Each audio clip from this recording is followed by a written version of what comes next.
pressure, don't you? In the beginning was the Word, and the Word was with God, and the Word was God. The Gospel according to St. John, chapter 1, verse 1. But I don't want you to worry, I know it's Sunday, I'm not going to start giving you a sermon. But I just want you to plant that thought in your mind. And I'm going to plant it in a different way now, because I'm going to quote it from a different translation. It's the Aramaic Bible of plain English, which almost sounds like a contradiction in terms anyway, doesn't it? The Aramaic Bible of plain English says, "In the origin existed the Word, and the Word existed with God, and the Word was God." Now, how exciting is that? The Word was God. Now, I know when John was writing it, what he meant was the Word of God. But I don't care about that. It's not my God. It might be your God. It was his God. That doesn't matter. It doesn't even come into it. What he wrote was the Word was God. He didn't write that picture was God, that screenplay was God. He didn't write that sculpture was God, or that piece of music, or that bit of knitting, or that poem was God. The Word. That's where it all comes from. That's the start of creation. It was at the beginning of creation. The Word. Can you imagine God sitting there, just like I do, staring at his screen, thinking, where do I go now? Right, let's do something unpredictable. Let's create a world in 7 days. Now, how unpredictable can you be? The Word is God. I'm so pleased, because I'm a writer. I make my money, I make my living out of the Word. I'm a writer and a performer. And sometimes I get it right, and sometimes I get it wrong. Terribly, terribly wrong. Samuel Beckett said, "Words are all we have." Samuel Beckett, that well-known Irish cricketer, who later in life won the Nobel Prize for Literature in 1969 for some works like Waiting for Godot and that sort of thing. But he went into history as being the only first-class cricketer ever to win a Nobel Prize. "Words make my mind winged," said Aristophanes, a Greek comedy writer, who wrote a play called The Clouds, which Plato said was so vindictive. It ridiculed so much, the words were so perceptive, that it was the cause of Socrates being put on trial and eventually being executed. I've only put those three in because I do think mentioning three ancient Greeks gives my rather superficial talk rather more gravitas. Gravitas is a Latin word, by the way, which means weight, which I've got lots of, which means seriousness, which I aspire to, and it also means dignity, and the less said about that is probably the better. I sit at my screen, and I don't know what to do. I sit with a blank piece of paper, and I don't know what to do. I know that's where I've got to start. I know it's where I've got to begin. But I don't know how to begin. Because I know that what I've got to do has got to be special. It has to be special because the Word is God. Real pressure. Do you know what I do? I've never told anybody this before. I'm sharing this with you for the first time ever. What I do is I write the word 17. That's all. I have no idea why. It means absolutely nothing to me. I write 17, it doesn't matter whether it's a screen or a piece of paper, and then I write 17 times, on 17 different lines, in 17 different font sizes, in 17 different colours, and 17 different fonts. I'm not OCD, you understand, but I am approaching it, and I don't know where to go from there. Because there are lots of words I can use to go from 17, aren't there? I mean, how many words do you know? Can we have the house lights on a minute? Can you put the house lights on? Dan, are you able to put the house lights on so I can see everybody? They can all see me. Right, now let's ask a few questions. Hands up if you think you know 5,000 words. Come on, you're a writer. You must. Hands up if you know 5,000 words. Come on, no, right up there so I can see them. Right. Keep your hands up. Keep your hands up if you think you know 10,000 words. Keep your hands up if you think you know 15,000 words. Keep your hands up if you think you know 20,000 words. One of you, 2 of you. Only 2 of you. And you said it was going to be an intelligent audience. 2 of you know 20,000. Let me tell you, the average university or college graduate comes away with their degree and they know between 17 and 20,000 words. That's the average in England. 20,000 English words. So you were very, very modest. You were very, very understated in your beliefs. And all we need to read 98% of publications in the English language is actually 12,000 words. Because so many words are repeating.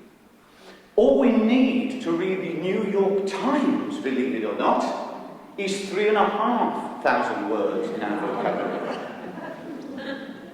Some research at Oxford University has found that the newspaper in the English language that writes for the greatest vocabulary is the Times of India, closely followed by the Times of London. The New York Times is way, way down the lead. It writes for a reading age of between 10 and 11 years. And we have a vocabulary of 20,000. It sounds a lot. Now, hands up if you think there are 100,000 words in the English language. I'm saying the English language because I don't know anything about any other language. Hands up if you think there's 100,000 words in the English language. Up they go. How many if you think there's 200,000, 300,000, 400,000? Let's go to 500,000. How many? Hurry. Yes! Well done. Webster Dictionary. Third International Dictionary said there are just 448,000 English words. The Oxford English Dictionary lists 300,000 English words, of which 47,000 are actually obsolete and not being used. You know, they're the sort of words that the QI smartasses want to bring back into use. And the only reason they're out of use is because they're no bloody use anyway. Right? Now we've got all these words. The Global Language Monitor last year monitored the use of the English language and it recorded 1 million different English words in usage. And I sit at my computer and I can't think of anything more than 17. There's a doctor, a Czech doctor, Dr. Karol Munich, right, who has just done extensive research. This research has taken him 15 years to find out how many words we use. Don't ask me how he's done the research, I have no idea. But he's discovered that children between the ages of 6 and 10 use on average just over 14,000 words a day. Obviously not all of them different, most of them repeating. 14,000 words by the time they're 10. As it happens, when you get into teenage, the number goes down to 8,000 words. And 4,000 words of those are He's got to look at different professions to see how different professions use words. A doctor, for example, will use about, a GP will use about 14,500 words a day. A policeman uses about 12,000 words a day. A waiter or a waitress actually uses 500 words a day more than a policeman does. A soldier will use something in the region of 8,000 to 9,000 words a day, and a priest only about 5,000 words a day. Men, on general, use about 11,000 to 12,000 words a day, and women between 12 and 12,500 words. In his research, he said he only found one person who ever used more. He found a woman who used over 20,000 words a day, his mother-in-law. But that didn't prove anything scientifically about mother-in-laws or about words. So we've got all these words. And do you know what's special about words? What's special when you're thinking of creating, or of crafting the unpredictable? The special thing about them is that they belong to all of us. We've all got the use of them. There's nothing else like words. You know, I can't paint, but I can speak, and I can write. I can't play the piano, but I've got words at my fingertips. I've got words at my computer tips to be able to use them. Nothing has the power of words. Edward Hopper said that if he could use words to express the way he felt, he wouldn't need to paint. Rubbish! If he knew enough words, he wouldn't need to paint at all. You can do anything with words. You can inspire people to great deeds of courage, to great deeds of stupidity. Hitler inspired a whole nation to go off on an evil crusade. Churchill inspired another nation to fight back. The words of Christ, of Muhammad, of Buddha, they've all forged religions. That's how powerful words are. And it's a responsibility. I sit there. The Buddha said, you must be careful. Think about what words you choose every time you use them, because you don't know how long they will be remembered. He's right. They can be forgotten overnight, and they can be remembered forever. And it's a responsibility we all share, but it's a responsibility we can all use. It's a responsibility that can drive us all, every single one of us, to create, to craft something unexpected. It's easy to do something unexpected. I could have just walked on here and I could have kicked the lectern over and smashed the light in. I could have tipped that over, I could have taken all my clothes off and done a Bernard Manning impersonation. Now that would have been unexpected, wouldn't it? Not very edifying, not much fun for anybody, I wouldn't have thought. But we can do the unexpected. We all can. It's very easy, we just need the guts to do it, or the stupidity to do it. But with words, we've got to put some of this into it, some of the grey stuff, and we've all got it. And we've all got 17 to 20,000 words to choose from. Do you know how many words William Shakespeare? He used 33,000 different words. In his writings, he used just under 500,000 words, but 33,000 different words. And they reckon we only use half of the vocabulary we know, which means that Shakespeare had a vocabulary of 66,000 words, 3 times my vocabulary. No wonder he was so bloody good. And he invented, not just borrowed, not just altered, he invented 1,700 new words. Brand new words. Chaucer, they say, invented 2,500 words, but he didn't invent them all. He was just the first one to record some of them. Dickens, who used 5 times more words than William Shakespeare, only invented 230 different words, 238 to be precise. What he used to like to do was to turn nouns into verbs. He put ed on the end. One of my favourite ones was from Little Dorrit, which says, I don't want to be mother-in-lawed. That's the second quip about mother-in-law, so there won't be any more. I haven't got one, so it's pointless, really. But all these people, with so many words, new words, old words, words that we can use to our advantage. They help us to make people laugh, they help us to make people cry, they help us to seduce people, to repel people, they help us to inspire people.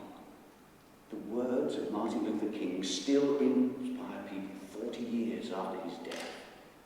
That's the power of words in creating something unexpected. We've got to take hold of these. We've got to do what we can with them. They're our only gift. It's a gift we all have. They're words we can all use. I'm going to turn it, I've got a little timer here. And so that none of you go to sleep, you can all see how long I've got left to speak. I've waited until it's this long because I thought if I did something different, it would wake one or two up and all go to sleep. And I want to finish by making no apology for quoting from other people. Other people are far more intelligent than me. They know far more words than me. They're far better at using them than I am. And yet they can put into a nutshell what we think. 2 quotes.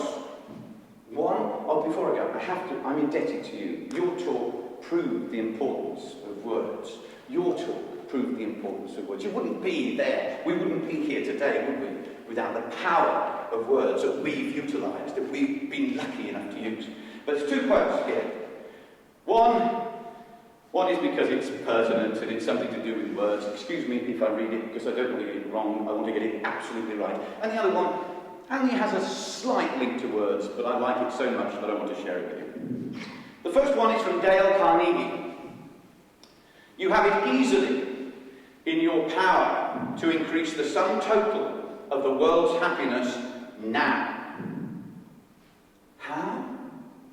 By giving a few words of sincere appreciation to someone who is lonely or discouraged.